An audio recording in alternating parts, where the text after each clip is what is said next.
अस्सलाम वालेकुम। मेरा नाम है राव अब्दुल बारी और मैं आपके लिए आज का जो टॉपिक लेके आया हूँ इस चैनल के तवसत से, राव बारी व्लॉग्स के तवसत से, वो एक बड़ा अलार्मिंग सा टॉपिक मुझे नज़र आया। अभी एक रिसेंट सर्वे के मुताबिक पाकिस्तान के 62% नौजवान वो मौका मिलने पर मुल्क से बाहर जाना चाहते हैं। 62% नौजवान मौका मिलने पर मुल्क से बाहर जाना चाहते हैं और यही सर्वे कहता है कि 50% पाकिस्तानीज़ अगर उनको मौका दिया जाए तो वो फ़ौरन से पहले मुल्क से बाहर चले जाएं। It's an alarming situation for all those who are at the helm of the affairs. और यहाँ के जो सरकर्दा लोग हैं, यहाँ के जो सरबराहान हैं, घरों के सरबराहान हैं, उनके लिए भी एक बड़ी अलार्मिंग सिचुएशन है। इस बात की तह में जाने से पहले आज की वीडियो में मैं इंशाल्लाह डिस्कस करूँगा कि ये रीज़न्स क्या हैं। ये रीज़न्स क्या हैं कि जी नौजवान, इतनी बड़ी तादाद में नौजवान, 50% लोग ओवरऑल, यानी 12.5 करोड़, 25 करोड़ की आबादी है, 12.5 करोड़ लोग अगर मौका मिले तो वो मुल्क से छोड़कर मुल्क से भाग जाएँ। इसके रीज़न्स के ऊपर बात करूँगा मैं कि क्या रीज़न्स हैं और हकीकत क्या है बेसिकली, इसके ऊपर भी मैं थोड़ी सी बात करूँगा और एक अच्छा सलूशन क्या हो सकता है इसके ऊपर भी मैं बात करूँगा।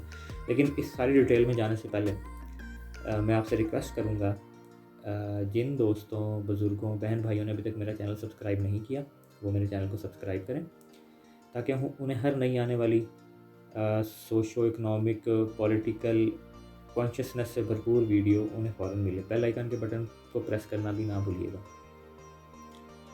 तो चलते हैं अपने टॉपिक की तरफ। 62% नौजवान, ये नौबत क्यों आई, क्यों मुल्क से बाहर जाना चाहते हैं? ऑब्वियस रीज़न, सबसे पहली रीज़न ज़ाहिर सी बात है, इकॉनमी, फाइनेंसेस। पाकिस्तान की इकॉनमी इस वक्त जिस दबाव का शिकार है वो शायद पिछले कई अशरों में इतने दबाव का शिकार नहीं रही। वैसे तो एक जो सबसे गोल्डन पीरियड पाकिस्तान की इकॉनमी का चला है वो 1960s, यानी कि 1960 की दहाई का एक गोल्डन पीरियड समझा जाता है पाकिस्तान की इकॉनमी के लिए। उसके बाद तो खैर वो ग्रोथ भी रुक गई और मामला रिवर्स में चले गए, आबादी बढ़ती गई, रिसोर्सेज उस तरह बढ़े नहीं, पॉलिटिकल इंस्टेबिलिटी बहुत बड़ी काज रही। इकॉनमी जो रीज़न है ना, वो मेन रीज़न है 62% लोगों के ये सोचने की कि वो बाहर जाना चाहते हैं। और जो शायद 38% लोग हैं उनमें से भी बहुत सारे लोगों के दिल में कहीं होगा कि यार अगर कोई अच्छा चांस मिले तो हम चले जाएंगे। अदरवाइज़, बल्कि एक थोड़ी सी फ़नी बात मैंने आज पढ़ रहा था मैं कहीं पे, किसी ने अपनी एक वो सार्केज़म किया हुआ था, तंज किया हुआ था कि 62% लोग तो बाहर जाना चाहते हैं नौजवान और 38% CSS करना चाहते हैं ताकि वो यहाँ की जो एक प्रोटोकॉल वाली ज़िंदगी है गुजार सकें। खैर, ये माइंडसेट बुरा नहीं है, एक अच्छी लाइफ की तमन्ना करना वो बुरा नहीं है। इकॉनमी, पाकिस्तान की इकॉनमी, रुपया इस वक्त अपनी जो एक सबसे बदतरीन वैल्यू के ऊपर इस वक्त चल रहा है। मेरे ख्याल आजकल शायद 225-24 रुपये US डॉलर, मतलब एक US डॉलर तो 24-25 रुपये पे पहुंचा हुआ है, जो कि पिछले दिनों 250 तक भी गया था। पाकिस्तान में अनएम्प्लॉयमेंट बहुत बड़ी रीज़न है। यहाँ पे $1500 पर कैपिटा इनकम, जो एक एवरेज सैलरी है, जो एवरेज इनकम है पाकिस्तान में, वो $1500 है, जो अगर हम आज के डॉलर के रेट में देखें तो वो शायद 3 लाख, 3.5 लाख रुपए बनती है। तो 3.5 लाख रुपए जो सालाना कमाते हैं, अगर वो बाहर मतलब जो बाहर का एक सिनेरियो है, बाहर तो आप अगर एक लेबर का काम भी करें तो शायद आप 20,000 अमेरिकन डॉलर के बराबर सैलरी कमा लें, और यहाँ पे आप कोई एक अच्छे से अच्छा बिज़नेस भी कर रहे हो तो आप साल के 15 लाख रुपए कमा लेंगे, 20 लाख कमा लेंगे। $20,000 आपने वहाँ मतलब एक लेबर का काम करके अगर आपने कमाया तो वही आपके साल के 50 लाख रुपए आपकी कमाई बनेगी। यहाँ पे आप अच्छे से अच्छा बिज़नेस कर रहे हैं, 20 लाख रुपए अच्छी से अच्छी सैलरी ले रहे हैं, 10 लाख 11 लाख बन जाएगी, 12 लाख बन जाएगी। तो इकॉनमी बहुत बड़ी रीज़न है। ब्रिटिश पाउंड है वो भी 260-70 पे चल रहा है, यूरो है वो भी सेम प्राइस में चल रहा है। मिडल ईस्ट में चले जाएँ, यूएई का दिरहम जो है वो 60-62 रुपये पे पहुंचा हुआ है, सेम सऊदी रियाल है। तो कहने का मकसद है कि वहाँ पे आप थोड़ी मेहनत के साथ भी ज़्यादा कमा सकते हैं, जबकि पाकिस्तान में हालात इतने ख़राब हो चुके हैं कि अनफॉर्चुनेटली बदकिस्मती से जो नौजवान हैं वो अपना मुस्तकबिल बाहर देख रहे हैं। दूसरी बड़ी रीज़न है एजुकेशन। बहुत सारे लोग एजुकेशन की आड़ लेके बाहर चले जाते हैं, बेसिकली तो कमाने के लिए जाना चाह रहे होते हैं, तो बिल्कुल जाते हैं, वो कमा भी लेते हैं, सारा कुछ कर लेते हैं, और ये बुरा भी नहीं है। लेकिन कुछ लोग पाकिस्तान से जाते ही सिर्फ जाना ही एजुकेशन के पर्पज़ से जाना चाह रहे होते हैं कि भाई एजुकेशन हम हासिल करेंगे वहाँ से। ज़ाहिर सी बात है कि पाकिस्तान की यूनिवर्सिटीज़ शायद एक आधी यूनिवर्सिटी खाली 100 टॉप यूनिवर्सिटीज़ में आती है दुनिया की, लेकिन अगर आप इसके अगेंस्ट डेवलप्ड कंट्रीज़ की, यूके की देख लें, ऑक्सफोर्ड वगैरह की तो बात बहुत आगे की है, या हार्वर्ड की, जो अमेरिकन हार्वर्ड है उसकी तो बात बहुत आगे की है, लेकिन उनकी नॉर्मल यूनिवर्सिटीज़ भी पाकिस्तान की में बहुत अच्छी एजुकेशन इम्पार्ट कर रही हैं। क्योंकि पाकिस्तान में अनफॉर्चुनेटली जो एजुकेशन का लेवल है वो अभी तक उस लेवल पे पहुंचा ही नहीं है। यहाँ से हम जो तबका बाहर, यानी जो ब्रेन ट्रेन हो रहा है वो ज़्यादातर वही हो रहा है जो लेबर वर्क करते हैं वहाँ जाके। जो स्किल्ड लेबर है वो यहाँ से बहुत कम बाहर जा रही है, क्योंकि स्किल्ड लेबर की हमारे पास वैसी शॉर्टेज है। हमारा education system skilled labour produce नहीं कर रहा। एजुकेशन का में क्या क्या फ्लॉज हैं, क्या क्या नहीं है, वो फिर एक बड़ा लंबा टॉपिक बन जाएगा, वीडियो बड़ी लंबी हो जाएगी, आप बोर भी हो जाएंगे। तो इस टॉपिक को यहीं क्लोज करते हैं कि एजुकेशन एक बड़ी रीज़न है यहाँ से लोगों के बाहर जाने की। तीसरी बड़ी रीज़न, इस वक्त कंज्यूमरिज्म का दौर है, आसाइशें बेतहाशा हैं दुनिया के अंदर, लेकिन पाकिस्तान में इनकम का जो लेवल है वो हमने अभी देखा कि एवरेजली पाकिस्तान $1500 पर ईयर कमा रहा है। 3-3.5 लाख में आप कितनी अपने लिए ऐशो इशरत का सामान इकट्ठा कर लेंगे। स्मार्टफोन आपके पास है, टीवी आपके घर में है, लैपटॉप आपके पास है, आपके पास हर वक्त प्रमोशन के एडवर्टीज़मेंट्स आ रहे हैं, इश्तिहारात आ रहे हैं। आपका ज़ाहिर सी बात है दिल करता है कि दुनिया में इतनी तरक्की हो गई है, सारा कुछ हो गया, तो ये चीज़ें आपके पास भी होनी चाहिए। लेकिन पाकिस्तान की सैलरी के जो मामलात हैं, पाकिस्तान में जो इनकम के मामलात हैं, आप अपने बिजली का बिल पे कर दें, आप अपने घर का राशन ले लें, बस आपका वहीं पे इनकम जवाब दे जाती है। That is more than enough for your income to pay for your luxuries. तो ये एक बड़ी रीज़न है कि कंज्यूमरिज्म का दौर है, और आपके पास इतने पैसे नहीं है कि आप ज़िंदगी की आसाइशें खरीद सकें। तो उसके लिए फिर ज़ाहिर सी बात है नौजवान भी सारा कुछ देख रहे हैं, तो वो बाहर की सोच रखते हैं। चौथी बड़ी रीज़न, पाकिस्तान में रूल ऑफ लॉ की बड़ी एक दगरगूं सिचुएशन है। सिर्फ सुप्रीम कोर्ट के अंदर, मैं 1-1.5 साल पहले पढ़ रहा था, और लेकिन अभी लेटेस्ट मुझे कोई फिगर पढ़ने का इत्तेफाक नहीं हुआ। 1.5 साल पहले सुप्रीम कोर्ट के लिए सिर्फ सुप्रीम कोर्ट में जो बैकलॉग केसेस का मौजूद था वो 12 से 13 लाख केसेस का बैकलॉग मौजूद था।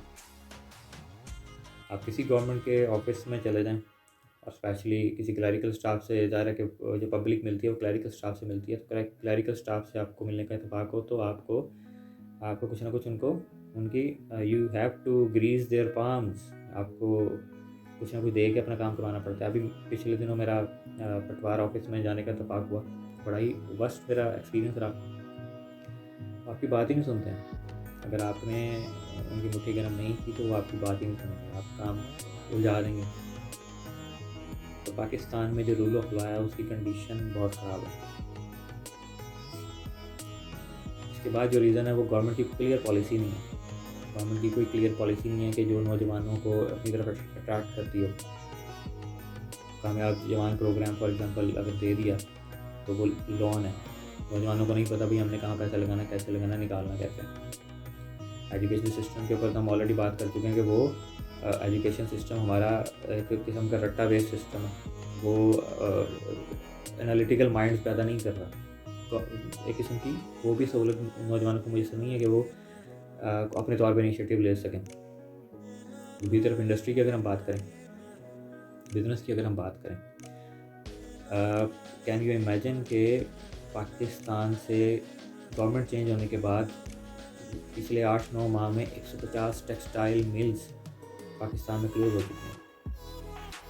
पॉलिटिकल इंस्टेबिलिटी, इकोनॉमिक कंडीशन, जो भी रीज़न है, यानी कि गवर्नमेंट की तरफ से एक किस्म की फैसिलिटी नहीं है कि नौजवान क्या करेंगे।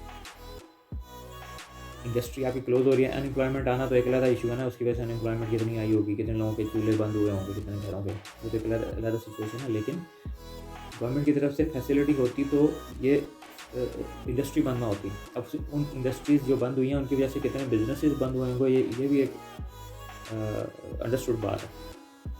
तो नौजवानों को कुछ क्लियर नज़र नहीं आ रहा तो भाई हम यहाँ जाएंगे, कल को ये पॉलिटिकल इंस्टेबिलिटी आई या इकोनॉमिक कोई क्राइसिस आया, हम तो गए, हमारी इन्वेस्टमेंट गई, हमारी मेहनत गई, सारा कुछ गया। तो वो एक सेफ पाथ अडॉप्ट करते हैं और बाहर की तरफ रुख करते हैं। ये तो ठीक है मोटी मोटी रीज़न कि पाकिस्तान में क्या वजूहात हैं कि नौजवान यहाँ से कूच करना चाहते हैं। इसके अलावा सोशल इश्यूज़ में बहुत सारी हो सकती हैं। यहाँ पे एक्सट्रीमिज़म बहुत ज़्यादा मतलब पाया जाता है लोगों के रवैयों में, लोगों के रिवायात के हवाले से। तो मतलब हम एक दूसरे के लिए, हमारे दिल के अंदर गुंजाइशें कम हो चुकी हैं। कोएग्जिस्टेंस की जो एक जो फिनोमिना है वो पाकिस्तान में काफ़ी कम नज़र आता है अनफॉर्चुनेटली। बाकी मतलब और डिटेल में जाएंगे तो ज़ाहिर सी बात वही आ जाएगी कि वीडियो काफ़ी लंबी हो जाएगी। लेकिन अगर आपके जहन में कोई ऐसी रीज़न है जो बड़ी वैलिड है तो वो आप कमेंट सेक्शन में ज़रूर बताइएगा। और जो लोग बाहर जा चुके हैं वो भी अपना अपना एक्सपीरियंस ज़रूर शेयर कीजिएगा कमेंट्स के अंदर कि वाकई ऐसा है कि वो इसीलिए गए हैं बाहर। लेकिन अब हम थोड़ा सा रियलिटी की तरफ भी आते हैं। बाहर जाने का तो हम सारे ही सोच रहे होते हैं, लेकिन बाहर जाके क्या सूरत हाल फेस करनी पड़ती है, ये भी एक बड़ी मुश्किल सी कहानी है। आपको पहले चंद साल बहुत ज़्यादा स्ट्रगल करनी पड़ती है, बहुत ज़्यादा बैरियर्स आपके रास्ते में हायल हो जाते हैं। सबसे पहले तो लैंग्वेज का बैरियर। पाकिस्तानीज़ की जो लैंग्वेज है वो मदर लैंग्वेज इंग्लिश नहीं है, लेकिन वहाँ पे ज़्यादातर आपको इंग्लिश बोलनी पड़ती है। और बहुत सारे ऐसे कंट्रीज़ भी हैं जहाँ पे इंग्लिश बोली ही नहीं जाती, मतलब वहाँ की जो फर्स्ट लैंग्वेज है वो इंग्लिश होती ही नहीं। आप पुर्तगाल में चले जाएँ पुर्तगीज़, आप स्पेन में चले जाएँ आपको स्पेनिश बोलनी पड़ती है। इसी तरह आप मिडिल ईस्ट में चले जाएँ तो आपको अरबिक आनी चाहिए। तो इस वजह से शुरू में एडजस्ट होने में बहुत ज़्यादा मसला होता है और आपको लेबर वर्क से ज़्यादा कोई वर्क मिलता नहीं है, सिर्फ लैंग्वेज की वजह से। और कल्चरल डिफरेंसेस बहुत ज़्यादा होते हैं, आपको जाके मतलब उनके कल्चर के हिसाब से अडेप्ट करने में बहुत मुश्किलात आती हैं शुरू में। मेरे अपने 2 भाई जो हैं वो एक भाई तो 9 साल से वो अमेरिका में है और एक भाई यूके में रहा, ऑस्ट्रेलिया में अभी हाल अब इस वक्त वो ऑस्ट्रेलिया में है। तो मुझे वो फर्स्ट हैंड एक्सपीरियंस लोगों के मिलते रहते हैं बहुत ज़्यादा। इसके अलावा दोस्तियाँ भी हैं मिडल ईस्ट के लोगों से भी हैं, यानी जो पाकिस्तानी मिडल ईस्ट में हैं या दूसरे तीसरे कंट्रीज़ में गए हुए हैं, यूके में, इधर उधर। तो फर्स्ट हैंड एक्सपीरियंस मुझे मिलता रहता है। लाइफ आसान नहीं है, आपके शुरू के चंद साल स्ट्रगल में निकल जाते हैं। तो बाहर जाना is not a bed of roses. वो जो एक फिनोमिना है कि जी हम बस एक बार चले जाएँ तो दरख्तों में पैसे लटके में मिल जाएंगे ऐसा नहीं है। आपको स्ट्रगल करनी पड़ती है शुरू में एडजस्ट होने के लिए, अपनी जगह बनाने के लिए। तो सोच समझ के आपने ये रास्ता इख्तियार करना है। रास्ता बुरा नहीं है, मैंने बिल्कुल नहीं कहा कि रास्ता बुरा है।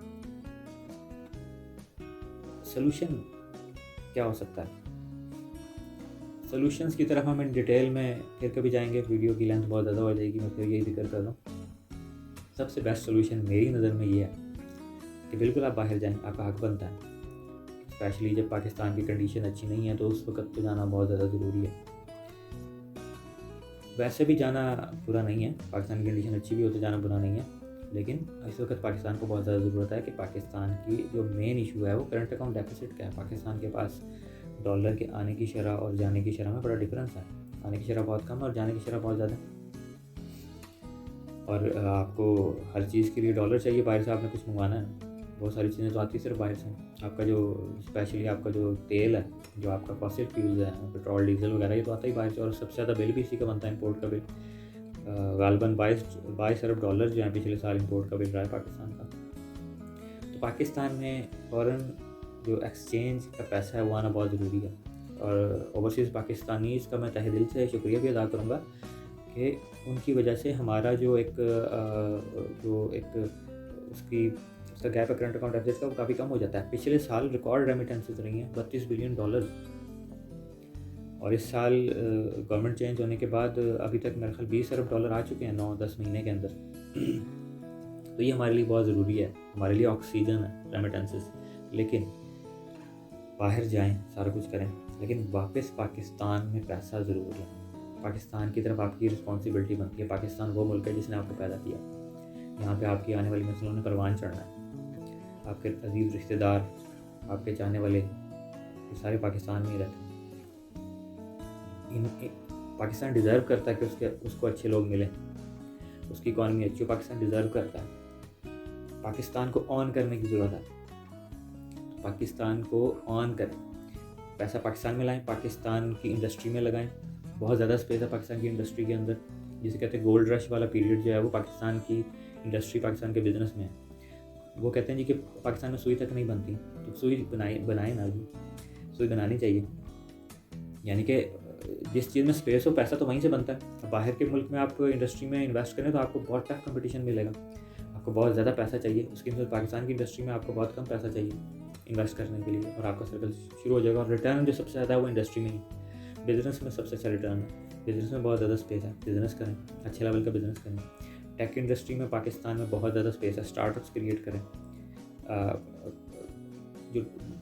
जो नई यूथ है वो टेक सेवी है, बहुत ज़्यादा टेक्नोलॉजी को बहुत अच्छा समझती है और उसमें महारतें भी हासिल कर रही है। तो पाकिस्तान में आपकी टेक इंडस्ट्री बहुत अच्छी चलेगी। टेक इंडस्ट्री में स्टार्टअप्स में इन्वेस्ट करें, बहुत ज़्यादा स्पेस है। अब दुनिया सारी तकरीबन पेपरलेस हो चुकी है, लेकिन पाकिस्तान में अभी भी तकरीबन हर फील्ड में ही पेपरलेस होने की ज़रूरत है। तो ये एक किस्म की स्पेस है। पाकिस्तान में पैसा लाएं। पाकिस्तान की जो इकॉनमी है उसमें जितना पैसा सर्कुलेट करेगा, जितने डॉलर सर्कुलेट करेंगे, ये उतनी तेज़ी से ग्रो करेगी। और आप देखेंगे कि अगर ये हमारे नौजवानों की अप्रोच ये वाली हो जाए कि हमने वहाँ से जो पैसा ला के, स्किल ला के पाकिस्तान में इन्वेस्ट करना है, तो इंशाल्लाह पाकिस्तान बड़ी जल्दी अपने पैरों पे खड़ा होगा। और एक और बात ध्यान में रखिए कि पाकिस्तान में जो रियल इस्टेट में रुझान बना हुआ है, जिस सारा पैसा रियल इस्टेट में ओवरसीज़ डाल रहे हैं, वो एक नेगेटिव रुझान है। पैसे को डिवाइड करना चाहिए। बिल्कुल रियल इस्टेट में भी लगाएं, लेकिन रियल इस्टेट का जो गोल्ड रश का पीरियड है वो अपनी पीक पे है। वहाँ पे बहुत ज़्यादा सैचुरेशन हो चुकी है ऑलरेडी, तो वहाँ से उस तरह रिटर्न आने के चांसेस बहुत कम हैं। जबकि जहाँ पे स्पेस है वहाँ से असल रिटर्न आएगा, आपका भी रिटर्न आएगा। पाकिस्तान में एम्प्लॉयमेंट अपॉर्चुनिटीज़ बनेंगी। पाकिस्तान की जो सबसे बड़ा इशू है कि पाकिस्तान में डॉलर या फॉरेन एक्सचेंज की कमी रहती है, वो पूरी होगी। एक्सपोर्ट बढ़ेंगी, जाहिर सी बात है। तो पाकिस्तान में जो सबसे ज़रूरी है वो है कि पाकिस्तान में इंडस्ट्री बिज़नेस ग्रो करना चाहिए। तो आपसे मैं सिर्फ आपसे ये रिक्वेस्ट करूँगा कि इस तरफ ज़रूर सोचिएगा। रोज़ थोड़ी सी चेंज, बिल्कुल आप जाए, रोज़ थोड़ी सी चेंज करें। और इसके अलावा जो दोस्त अजीज़ बाहर हैं, वो बिल्कुल कमेंट सेक्शन में बताइएगा कि आप लोगों का एक्सपीरियंस कैसे जा रहा है, और आप पाकिस्तान में इन्वेस्ट करने के बारे में सोच रहे हैं या नहीं सोच रहे, इस वाले से ज़रूर बताइएगा। और अभी तक के लिए इतना ही, इस टॉपिक के लिए इतना ही। इंशाल्लाह इसी टॉपिक को हम दोबारा नए एंगल से ज़रूर डिस्कस करेंगे। अस्सलाम वालेकुम।